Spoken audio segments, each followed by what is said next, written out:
नीटचं नवं रँकिंग जाहीर। नव्यानं परीक्षा दिलेल्या 813 विद्यार्थ्यांच्या निकालानंतर रँकिंगमध्ये मोठा बदल।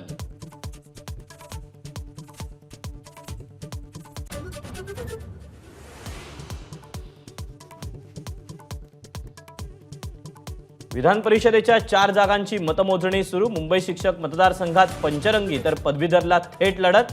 नाशिक शिक्षक आणि कोकण पदवीधरच्या निकालाचीही उत्कंठा।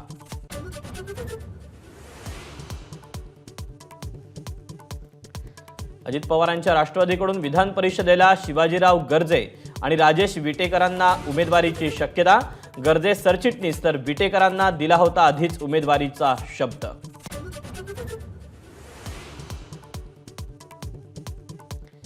पावसाळी अधिवेशनात आज विरोधक सरकारला घेरणार। बेकायदा होर्डिंग्स, अधिकाऱ्यांकडून गाव खरेदी, आईस्क्रीममध्ये सापडलेलं मानवी बोट असे अनेक मुद्दे विरोधकांच्या अजेंड्यावर।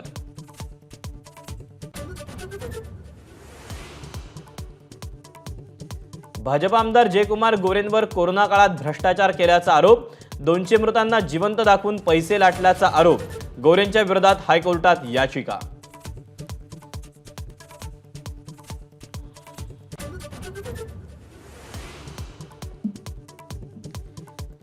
ठाण्यातल्या येऊर भागात रेव पार्टी झाल्याचा जितेंद्र आव्हाडांचा आरोप। वर्ल्ड कप जल्लोषाच्या नावाखाली रेव पार्टी झाल्याचा दावा। पोलिसांकडून आरोपाची दखल।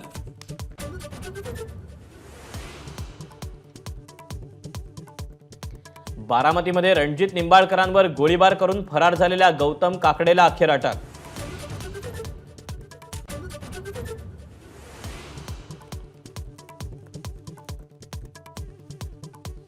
लोणावळ्याच्या भोशी डॅम जवळ वाहून गेलेल्या तिघांचे मृतदेह मिळाले। दोघांचा अजूनही मृतदेह शोध सुरूच, तर इतर 5 जण दैव बलवत्तर म्हणून वाचले।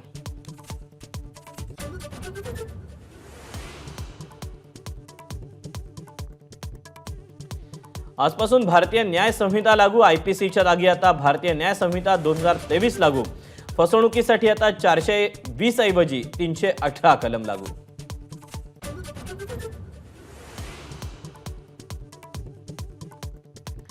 भारताच्या संरक्षण दलात अभिनव योगायोग। एकाच वर्गात शिकलेले 2 मित्र बनले लष्कर आणि नौदल प्रमुख।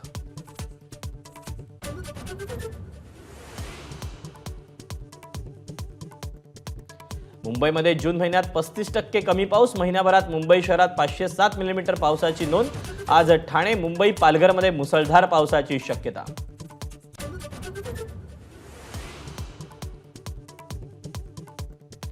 नवेगावचा नागझिरा व्याघ्र प्रकल्प आजपासून पर्यटकांसाठी बंद। पावसाळा सुरू झाल्यानं पुढचे 3 महिने पर्यटकांना प्रवेश बंदी।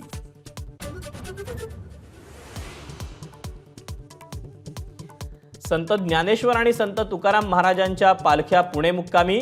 ज्ञानबा तुकारामाच्या नामघोषात पुणेकर तल्लीन।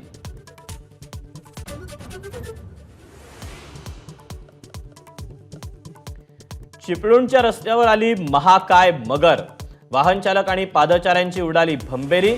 शिवनदीतील मगर मानवी वस्तीत आल्यानं लोकांमध्ये भीतीचं वातावरण।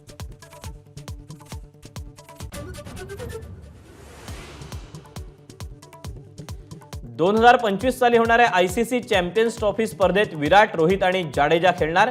बीसीसीआय अध्यक्ष जय शहा यांची माहिती।